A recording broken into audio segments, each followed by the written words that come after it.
Top and টি-20তে জয় ফিরল বাংলাদেশ এ দল। নিজেদের দ্বিতীয় ম্যাচে হারালো নেপালকে।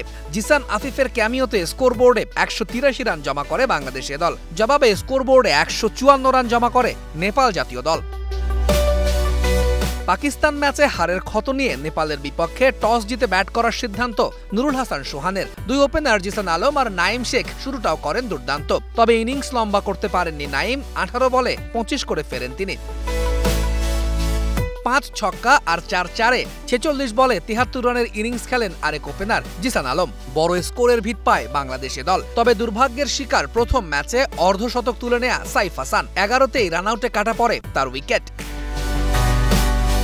ইনিংস বড় করতে ব্যর্থ নুরুল হাসান সোহান, মাহিদুল অঙ্কনরা। তবে এক প্রান্ত আগলে রান তুলতে থাকেন আফিফ হোসেন ধ্রুব। শেষ পর্যন্ত এই বাঁহাতি ব্যাটারের 23 বলে হার না মানা 48 রানের ক্যামিওতে 6 উইকেট হারিয়ে স্কোরবোর্ডে 183 রান জমা করে বাংলাদেশে দল। জবাবে শুরু থেকেই বাংলাদেশের বোলারদের তোপের মুখে পড়ে নেপাল। 12 রানে ভুরতেলকে সাজঘরে পাঠান হাসান মাহমুদ। 15 রানে রাকিবুলের বলে কাটা পড়ে বাহাদুর বামের উইকেট। ক্যাপ্টেন রোহিতকে উইকেটে থিতু হতে দেননি রিপন মণ্ডল। এক প্রান্ত আগলে রাখা আসিফ শেখকে তোফায়েল ফেরালে ব্যাকফুটে চলে যায় নেপাল। সে চ্যাপ্টার সামলে উঠতে পারেননি দীপেন্দ্র গুলশান ঝাড়া। শেষ পর্যন্ত কুশল মোল্লার 59 রানে ভর করে 7 উইকেট হারিয়ে স্কোরবোর্ডে 154 রান জমা করে নেপাল।